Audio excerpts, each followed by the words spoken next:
Nexus PMG welcomes you to the Bigger Than Us podcast, which we as energy geeks lovingly refer to as the BTU. Bigger Than Us is a podcast that focuses on ideas that will shape the future of our planet and ultimately our existence. We will occasionally lean into energy topics because, after all, it's the key to our collective survival. But we'll also explore other ideas and topics that we believe will have an impact that is bigger than us. And now, on to today's show.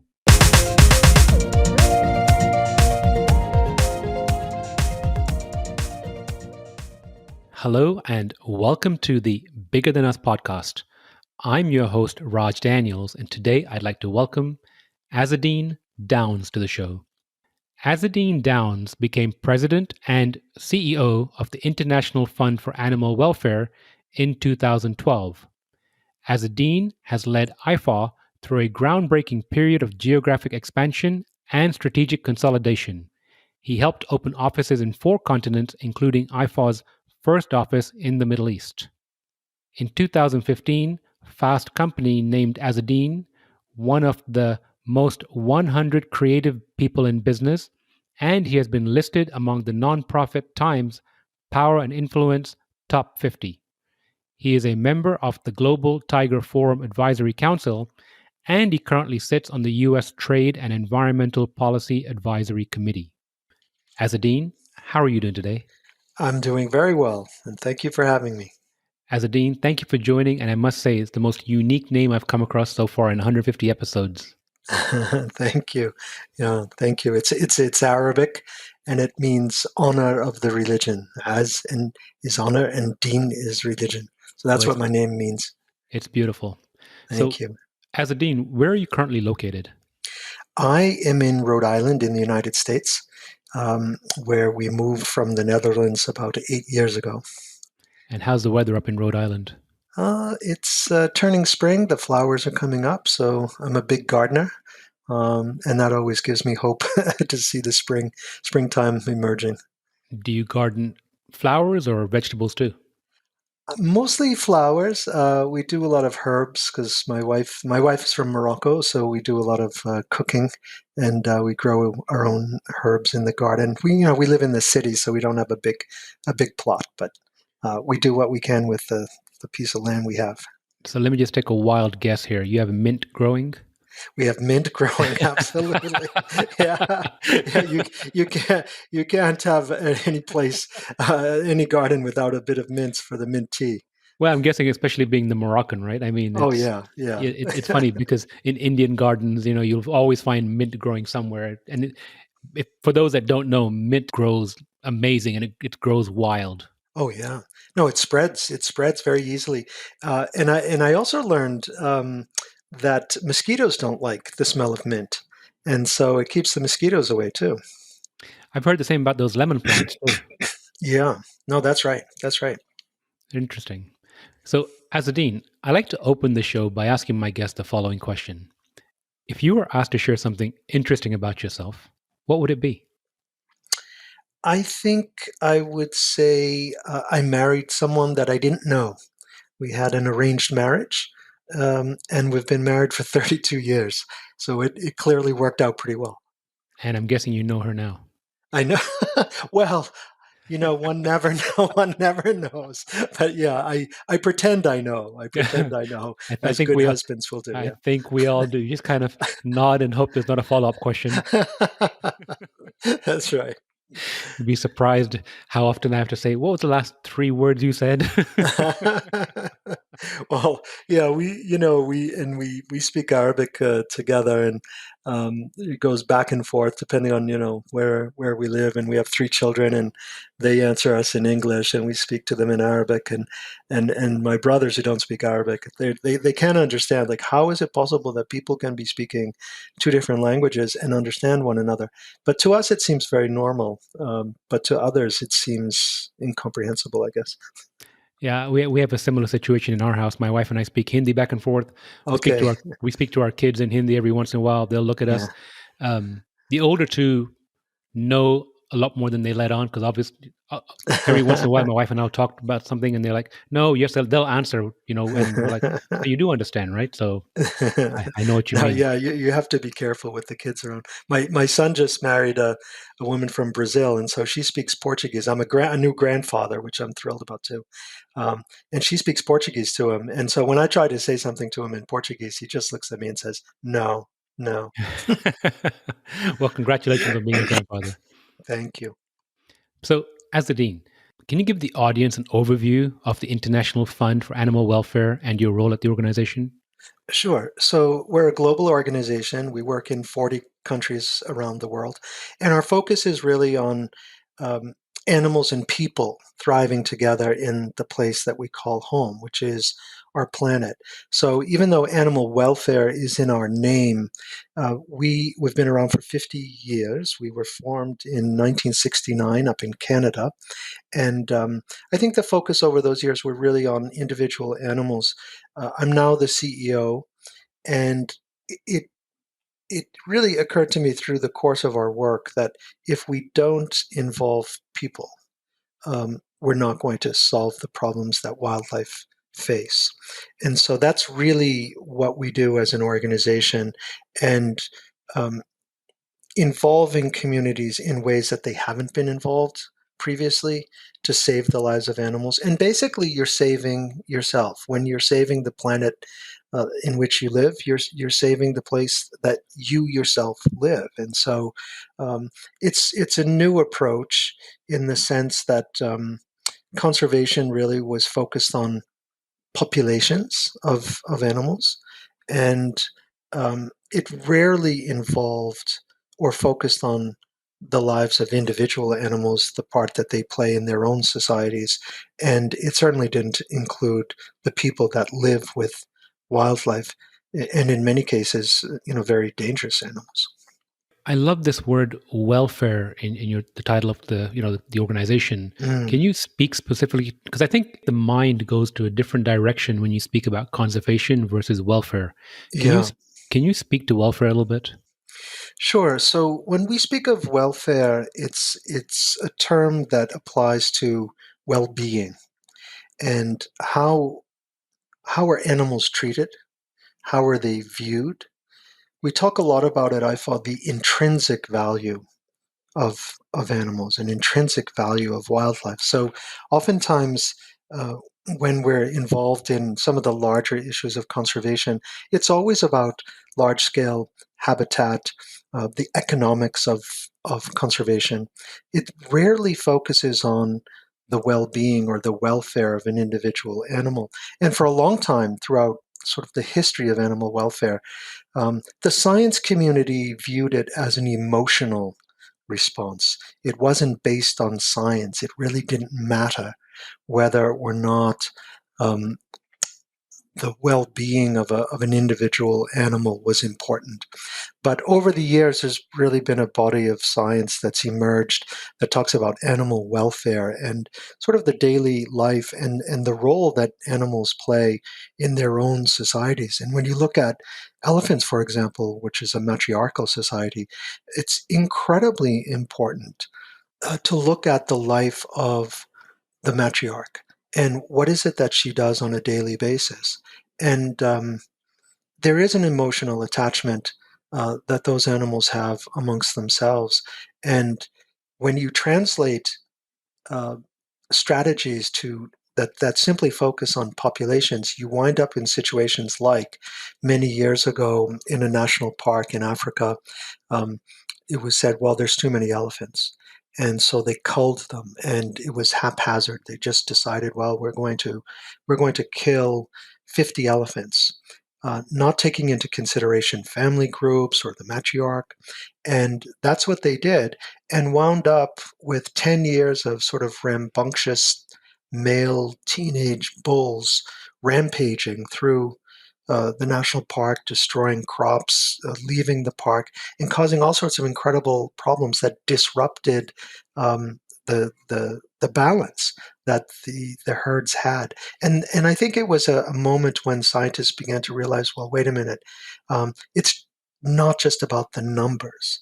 It's in many instances, how those animals are interacting with one another, and whether or not they're stressed. And so, a lot of times when you talk about animal welfare, you're talking about the stress that they encounter either through the loss of their own habitat, or in the case of illegal wildlife trade, the killing of a matriarch, leaving a family group without a leader. And so the good news there is that animal welfare, I think, is much more recognized as a real science and a real concern in conservation. And that's one of the things that, personally I really drive towards. Sometimes when we talk about conservation, people will say, well, animal welfare is in your name. Are you moving away from animal welfare? And my answer to that always is no. I don't want to change animal welfare. I want to change conservation so that it includes animal welfare. The idea of culling 50 elephants just sounds heartbreaking. You know, this issue of there are too many animals, when you look at the statistics that come out every year in the UN reports, a million species in danger, it's hard to fathom that anyone is still making the argument that there are too many animals, too many elephants. But it's really the politics of the situation. And I think the approaches of conservation. And one of the things that we can chat about is this notion that I call fortress conservation, where you have a national park, you fence it in, you fence the animals in, and you fence the people out. So when you fence the people out, it creates a great level of animosity. And if then elephants in particular destroy crops of people who are struggling to make ends meet in the first place, um, the response typically is, well, we need to kill those animals. And in response to that, if the focus was just on, well, how many elephants are there? What's the population size? As opposed to the family groups, you wind up with a culling situation where you're killing elephants for economic reasons to sell the ivory. But they caused many, many more problems than they solved.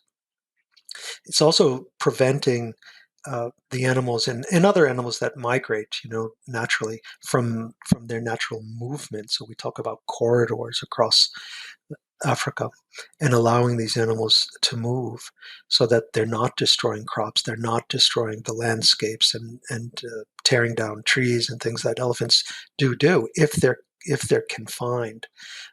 So this gets to this issue of sharing the planet, and that's why we talk about at IFAC, a focus on of animals and people thriving together, because the parks, if they're just fenced in, they're not capable of allowing the animals to act naturally, and you wind up with a situation where you're governments believe they're forced to cull. So let's talk tactically about what IFA does on the ground. And I'd like for you to speak about the unusual suspects also. Yeah.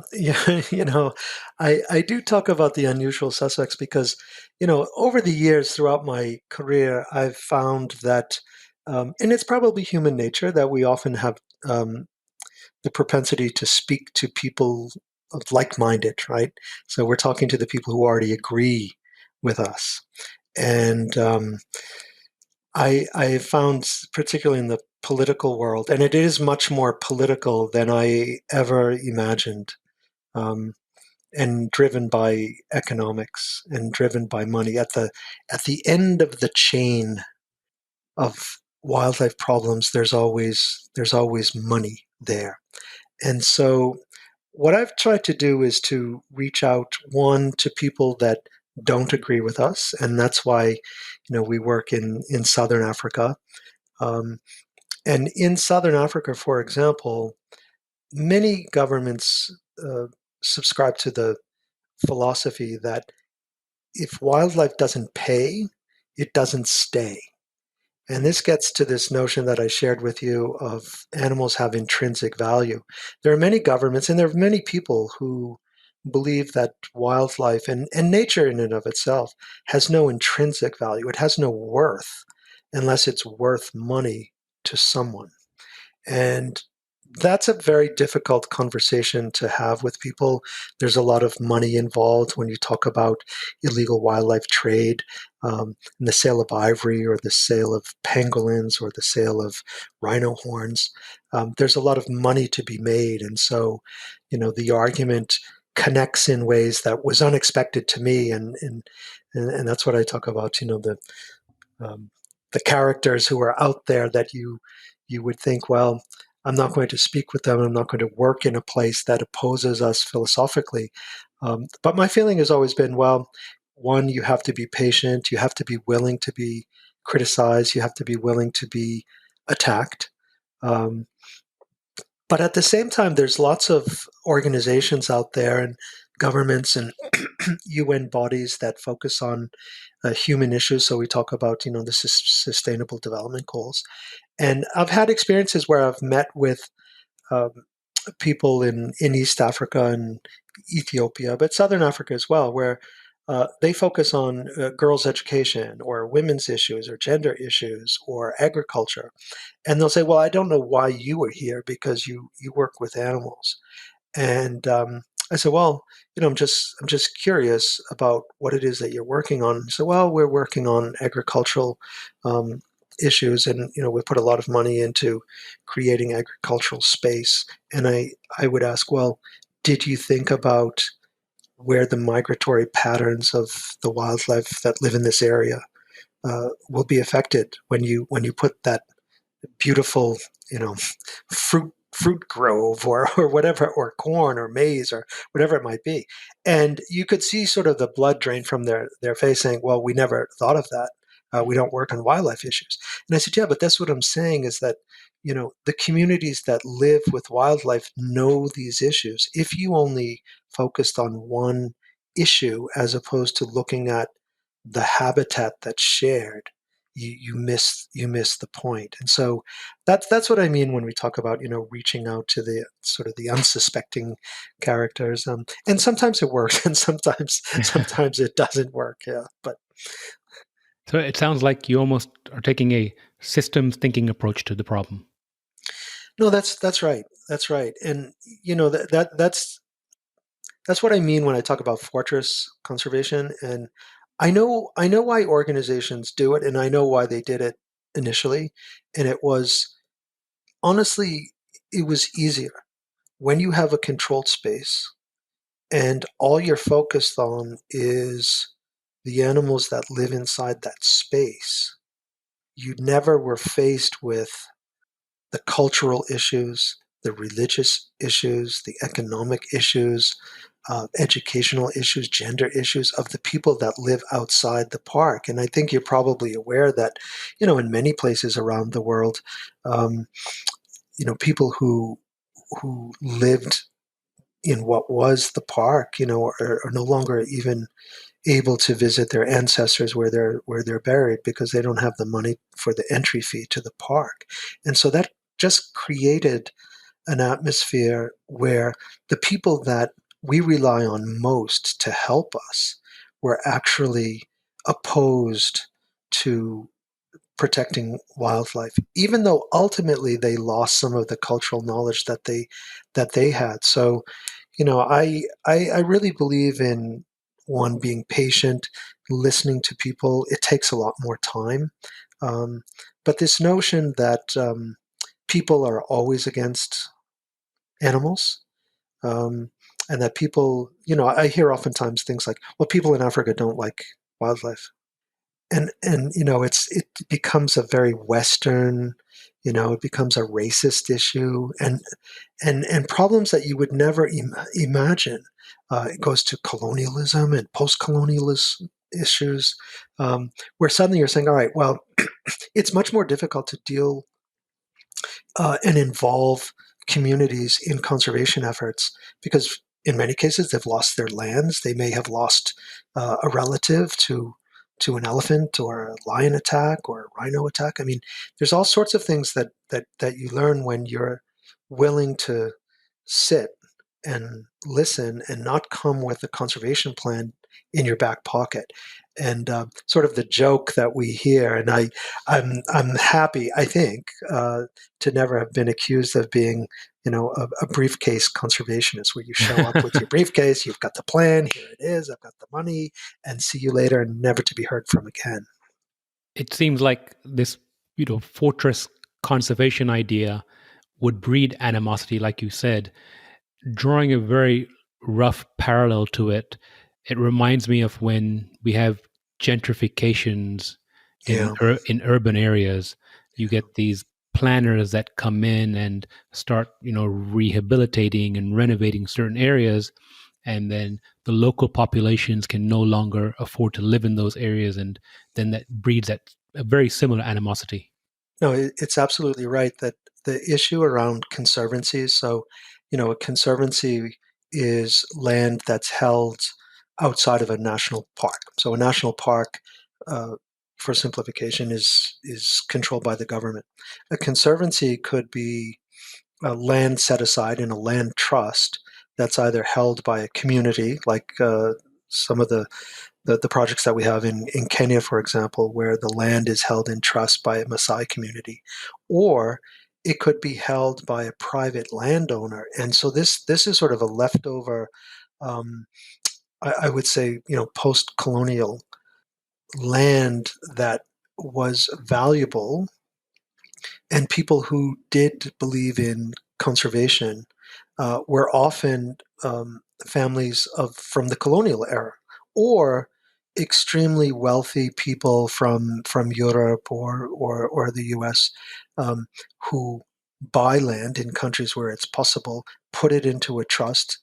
And this happens in the United States as well, where people buy land where they can and they put it into a trust um, to preserve it and protect it, which is a noble goal. But at the same time, you get into issues of, well, who really owned that land before colonialism? Who who will allow local communities to access water or fish or cattle on the land? And so you do see, civil strife erupt, and what was a noble goal to protect wildlife becomes an anti-African issue, and that is really, really difficult to deal with. And speaking of the water issues, I would highly recommend, and I'll put a link to the video. I think it's in Malawi where um, the tribe is actually sharing a body of water with the animals, and I think you've got some video of fishermen poaching in that river too. Yeah, no, yeah, that's an incredible story, really.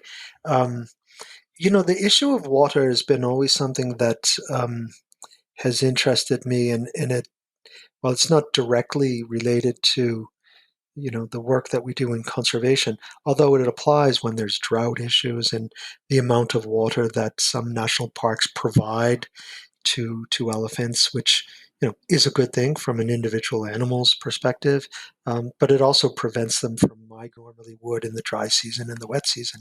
So there's always an upside and a downside to those things. But in Malawi, um, it was just so extraordinary to see that there was water available, because I've lived a lot in the Middle East, and in places where water is a serious issue for everyone, for every living being. And there was so much water available, and I thought, well, how are they not taking more advantage of it? Only to then learn that the women mostly were the ones who go to the river every day to fetch water for drinking water, cooking water, washing, and things like that, only to learn that you know up to 50 people a year killed by crocodiles. Hmm. And I thought, well, what about a fish farm? What about some sort of sustainable agriculture for these people that could provide an economic benefit? And oftentimes, in Southern Africa in particular, um, the economic benefit is always related to things like trophy hunting, which I always find extraordinary that there's nothing else that governments or the private sector could do for people besides kill. Um, but on the issue of water, so what it is that we did was we had a fish farm, and the fish were going to be sold to the safari lodges. So I thought, okay, well, there's a source of income for people. And when you look in some of these communities, you'll find that every employed person is supporting financially up to 12 other family members. So sometimes, the statistics of, well, how many people did this project employ are misleading, because they're actually exponentially supporting many more people in their community. The runoff from that water was used to irrigate the agricultural products that we help them develop. And from a sustainable energy perspective, we thought, well, how is it that we're going to bring in electricity here? But we put in solar powered pumps that brought water from the river directly to the village. So immediately, the women in particular were the women were extraordinarily happy, because they no longer had to go to the river and lose their lives. And oftentimes there were elephants in that same area, and we put a fence up that protected the agricultural products. But oftentimes people, going through the forest to the river, were surprised elephants, and then unfortunately a number of people were killed. Um, and so we opened that project, and we had a bit of an event to celebrate the opening, and the minister was there, and she gave a speech, and the deputy minister was also a woman. And I noticed that she was crying during the speech, and I thought, well, I'm not sure why she's feeling overwhelmed.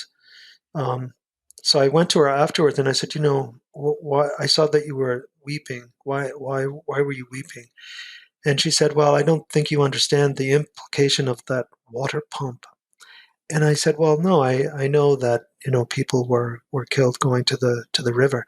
Um, she said, yeah, but what you don't know, and probably no one else would tell you, that many of the women were sexually assaulted in those woods going to the river. And I guarantee you that they no longer have to do that. They will do anything to help you protect those elephants and that fence. And it was one of those moments that was just staggering to me, thinking all of those things I believe in, and sitting and listening and involving people. Um, no one had told me that. No one had told me that. And clearly, a highly sensitive issue. A water pump did that. That really is amazing. And I've heard those stories before. And again, in that video, it shows the women going down to the water with the containers. And, you can read stories all day long about how far they have to travel and the issues around sexual assault, animal attacks, et cetera, et cetera.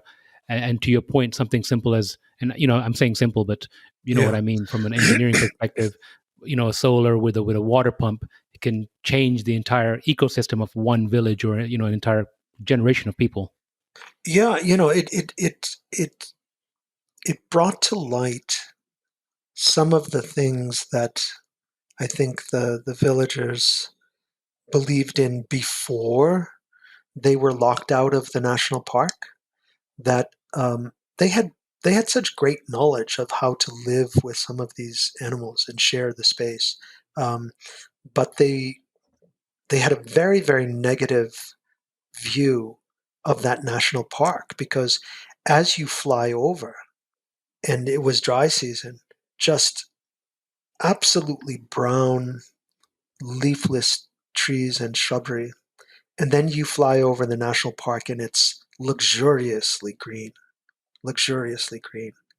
And standing outside the fence and looking in, and put yourself in their shoes or in their place for a moment, thinking, those elephants, that wildlife, have a much better life than I do.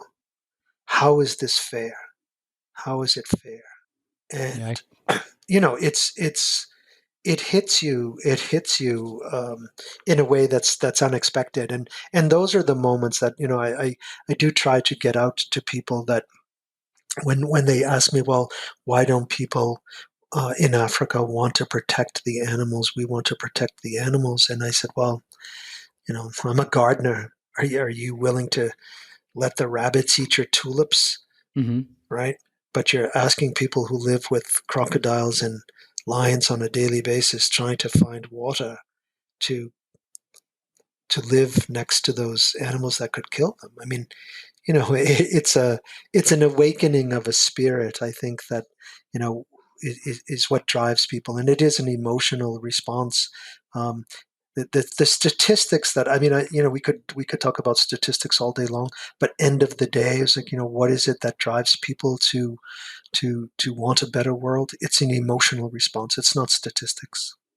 Well, to your point, there's a person at the end of every statistic. Mm. Well, that's right. That's right. And I have had many funny conversations with my own staff and scientists over the years. We're at a international forum, and they'll say, "Okay, here's the CD. Just give it to the politician. It has all the stats on it, and so once they read it, they'll vote with us." And I was like, "Yeah." There's a, "Why are you asking them about their family? Why are you asking?" I was like, "Because Uh-huh. they don't know me. Why would they trust me?" And they said, "Well, what does that have to do with it?" But I'm just a firm believer. I mean, I in my own life, in my own career, um, if that's one thing that people would remember me for, is I listened and I was respectful. Um, and if they trust me that I'm going to do the right thing, then they'll help me do it. I agree. So, speaking of your career, you've been with IFA. Is that Yes, correct? IFA that's right. Yeah, I fall. since 1997. So, if my math serves me correctly, it's 24 years ish. Yeah, yeah, that's right. Um, the crux of our conversation is the why behind what you do, what motivates you. So 24 years is a long time to be with one organization. So Yeah. my question to you is why and what's motivated you to stay there so long? A couple of things. I think, um, from a personal point of view, I I see myself as part of nature. I don't see myself as a someone who's managing nature, and I talk a lot about this. I don't want to be perceived, nor do I want to manage the demise of of the planet. Um, and I think that there's a lot of negativity out there where, um, it's a foregone conclusion that people are going to destroy the world, and they're going to destroy the planet, and there's nothing you can do it to stop it. You can slow it down. Well, I don't want to be that person. I don't want to be the person who manages the demise of the planet, because I see myself as part of nature. I don't see myself apart from it. So, always trying to boil things down to get a message across. It's like, this is our home. Would you burn your own home down? Why? When you think about it, that was like, you're literally going to sit by and burn your own home down. I mean, it doesn't make any sense. So that's what drives me from a motivational point of view. From a professional point of view, and what motivates me to look at my email every day and things like that, is that the organization is 50 years old. It started based on trying to save the lives of the seals, the harp seals up in Canada. Um, and it was really a collection of people who were living in different parts of the world. And if you said, well, it was an organization, so the organization was founded 1969, but it really was a collection of people. And so, when I first came to IFAL, um, I think if you asked me, how many people work for us, or, how many offices we had, or how many projects we had, you would get different answers from the people that you asked. The French would say one thing, the Germans would say another thing, the folks in South Africa would say something else. And so, what drove me to build the organization, was really to create something that was greater than the parts. And that, you know, was I surprised? Yes, yes. It takes a long, long time.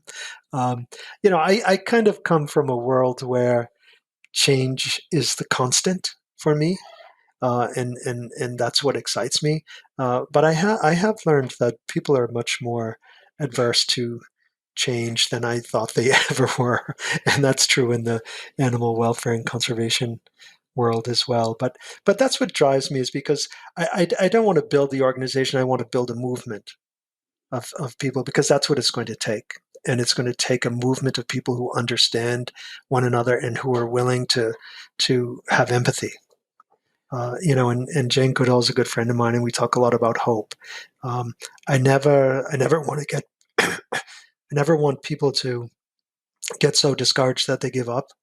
So you have to have hope. You have to have a positive attitude. Sometimes when I meet donors, they'll say, "Well, why are you always smiling?" I said, I'm a happy person um, by nature, and I enjoy people, and I think that without people, we're not going to save animals. So that's what drives me. So tell me more about this deep seated connection or this idea about we're all nature. Where did that come from? You know, I agree if with you you. look, I'm just curious as to. yeah, yeah, I. It's interesting that you brought up the issue of water. And I'll be honest with you, is that I've lived in places, in the Middle East, in Yemen, and in Jerusalem, and going down to the Dead Sea, um, and seeing the animals that live um, around the Dead Sea, and Arabian leopards that uh, not extinct but extirpation. That they no longer exist in one particular area. And I thought, you see the essence of life, um, and the availability of water that's taken for granted in so many places, around the world. When I was younger, living in Morocco, I mean, I lived in the city of Fez. We had water from 7 o'clock to 8 o'clock in the morning. You had 1 hour of water a day. And you get up and you fill your buckets, and that was the water that you had for the day. Mhm. And it just made me think, um, that this notion that I can just do whatever I want and it has no impact on anything, or not just individuals too, because I think a lot of times, um, corporations are really good at shifting the blame, saying, well, what's your global footprint and things like that. But um, this notion that we are here to simply extract and use up, and if it has no economic value to me personally, it has no value. And that shocked me. That shocked me when I met people like that who said that, and they say it boldly. And you use all sorts of arguments like, well, what about your children? Don't you want them to see an elephant? Or, what's the world without rhinos or other animals? And the thing that I found most shocking was that they would say, I don't care. I don't care about my children or my grandchildren. If there's no money to be made, I'm not interested. I found that so fundamentally shocking and so separate and apart, as if nature was some sort of an amusement park that you visit. And if you visit it or you don't visit it, it doesn't make any difference to you. But the fact of the matter is, when you live in a place where um, water and vegetation and agriculture is living on the edge, it makes you think. You do need to have a light footstep in nature, in this notion that you have dominion over everything without responsibility. I think is just a misconception that a lot of people have, and I meet them. I meet them in my work, and I find it shocking, because it gets to me back to this notion of, but you're burning down your own home. Why would you? Why would you do that? But they live in the I, moment, perhaps. Yeah. I agree with you, and it. I mean, in my mind, it's indisputable that we're all part of nature. Yeah. And the people that have I that mentality, as you know, to your point about it's a theme park to visit or something to go see, I don't understand it either. you know something that's interesting about the pandemic, and it's horrifying, but it's a moment of reflection for people who perhaps saw themselves separate and apart from nature. But when they hear, well, according to the reports, the the, the coronavirus originated from bats, and because people were consuming wildlife, it became very real. It became very real for them. And there's a quiet moment, when sort of the problems that we've faced with the lack of tourism, which provides revenue for conservation. It's a much quieter world, and the inability of people to do the things that they normally do, whether it's going out to restaurants or wherever it may be, um, going for a walk suddenly became something that they could do, and in many cases, the only thing that they could do. And we live next to a very very nice park in the city in Providence, um, and I would say that before the pandemic, there were people there, but not as many now as you see just walking, um, and spending time with children who see who see the world in a very different way. And I teach my grandson to touch the trees and Mhm. say hello, and don't hurt the flowers, and things like that. And people ask me, well, why do you do that? What difference does it make? It's like, well, because people have lost the connection. And I live in a city too, but it's like, well, everyone can do something. Everyone can save a life, no matter how small. Um, and don't become overwhelmed. Don't become overwhelmed, and don't become so um, loathing of the worlds in which we live. And I think a lot of people who work in conservation and animal welfare, they do become overwhelmed by the negative news that comes out constantly. But um, that notion that, gee, perhaps I was wrong, it does make a difference what animals live in their own environments. And as worlds clash, more and more of these zoonotic diseases come up. And so I think it flies in the face of this notion that nature is separate and apart. I agree. So, 24 years with IFA, what's the most valuable lessons that you've learned about yourself on your journey? Mm. You know, I've always find that I have to continually learn.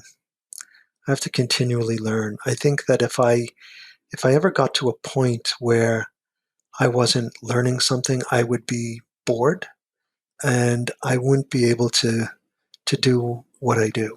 Oftentimes people do ask me, it's like, well, how do you stay positive? And it's because I don't want to be I don't want to be a briefcase conservationist. I don't Mhm. want to be a suit. I get invited to a lot of things, and speaking and whatnot. But I I found that if I'm separate from the work on the ground and I'm not out in nature, then I don't have the energy to do what I do. And the pandemic I think has shown all of us, with Zoom fatigue and things like that. But there's also been a huge upside to it as well, is that I was surprised that in many cases, and it depends on parts of the world, like Saudi Arabia, where we do training for illegal wildlife trade, that many more women were able to participate in the trainings that we did because they felt more comfortable being on a Zoom call than they would have if they were, invited to a seminar where there are men. So there's some interesting gender issues. But what I've learned about myself is that if I'm not constantly learning something, and that's why I don't describe myself as an expert. I mean, I think the more I learn, the more I realize how little I know.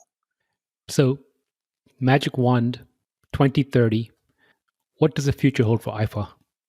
I think that we are literally going to change the face of conservation. I think that the connection of rescuing an individual animal and making that incredibly important in the conservation world is going to change the way that people become involved.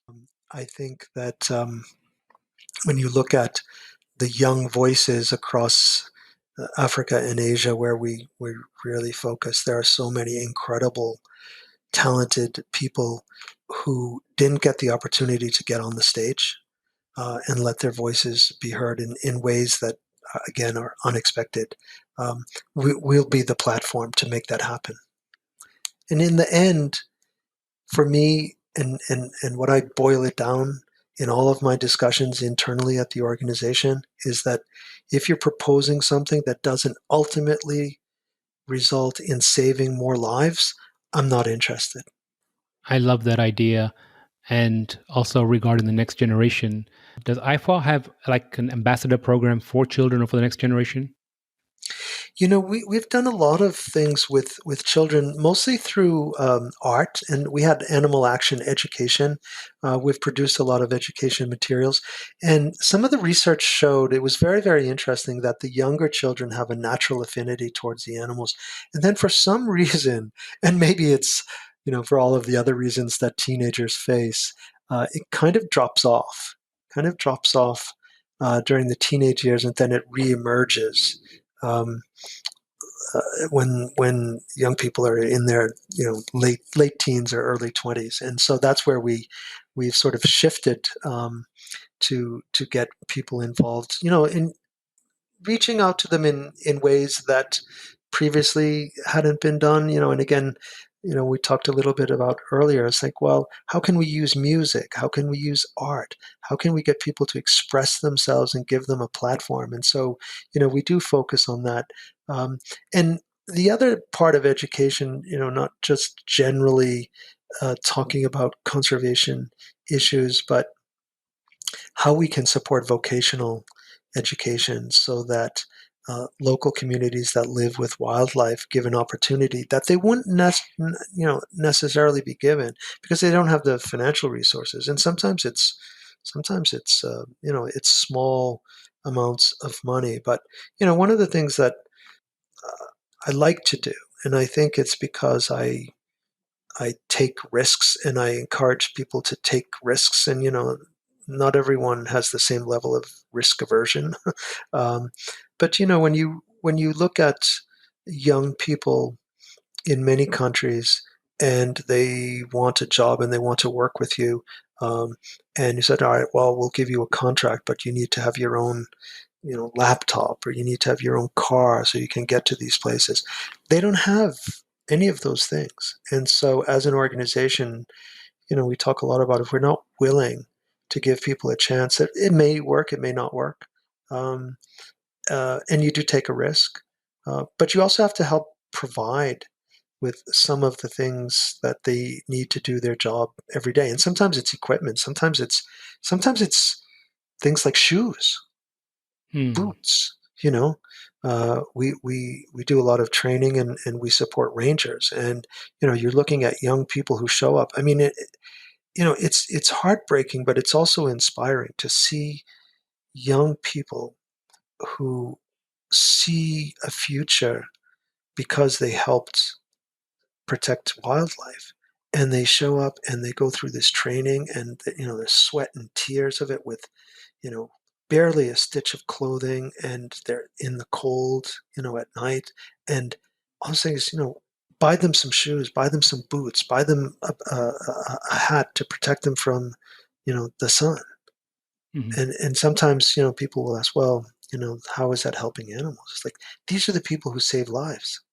So that's what we did actually during the pandemic. I said, listen, we need to focus on keeping everyone healthy at IFAW, keeping people employed so that they could save lives. But we're also going to focus on the frontline people, and that means you know people who are in our rescue centers and the rangers.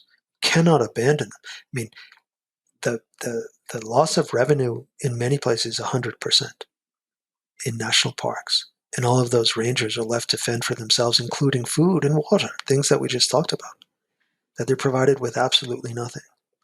Right. And sometimes people say, well, I want to support animals. I don't want to support people.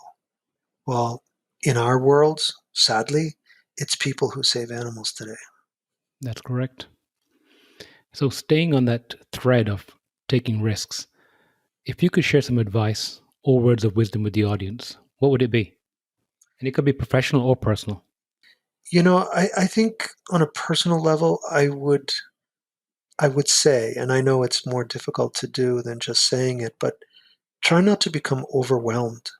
Try not to become overwhelmed, particularly for younger people who look at all of the bad news that comes out every single day, um, and then translate that into, this is not a world I want to see my children live in. I don't want to have children. I don't want to bring anyone into this world. It's a very, very dark vision of the world, and it's very easy to become overwhelmed. And people will often ask, well, what is it that I can do? And I think that making a connection, however small it is, to nature, whether it's planting a small garden, or thinking about what the birds need, or what the butterflies need, or even the rabbits when they eat the tulips, which drives me out of my mind. But um, there are things that you can do. There's decisions that you can make, and it's like, well, think about what you buy, and things like that, and the impact that it has. But if you live in a place that has civil society, think about what it is that you want for the world, and don't view it through an economic uh, lens, which we're also often we're forced to do that. Um, but when you think about the Sustainable Development Goals, for example, I think about this a lot, and I think it would be better if we set sustainable health goals.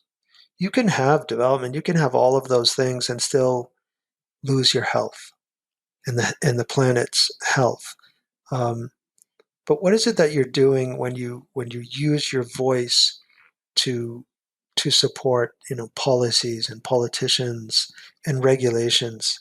Um, if you have the ability to do that, and not everyone around the world does, but if you live in a society with a civil society that allows your voice to be heard, think about your health and the health of the planet before you think whether or not it has any economic value. And I think that if we all did that, we would have both. And you can start small, and don't become overwhelmed. Don't become overwhelmed by the bad news every day. Um, there's all sorts of analogies of throwing the pebble in the pond and the ripples and things like that. But you know, when you read about the bees or the loss of the butterflies or pollination, things like that, plant a flower. Plant a flower that butterflies love. Plant a flower that bees love. Make that small step, and that you can do anywhere you are. You can do it anywhere you are. As a dean, I love the idea of the small step. I think we're travelers, kindred spirits in the same path. I've so Yeah. enjoyed speaking with you, and I look forward to catching up with you again soon.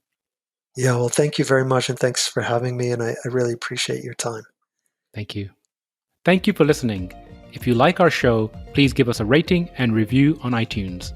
And you can show your support by sharing our show with a friend, or reach out to us on social media, where you'll find us under our Nexus PMG handle. If there's a subject or topic you'd like to hear about, send me an email, btu@nexuspmg.com, or contact me via our website, nexuspmg.com. And while you're there, you can sign up for our monthly newsletter, where we share what we're reading and thinking about in the clean tech, green tech sectors. Bigger Than Us is a Nexus PMG production.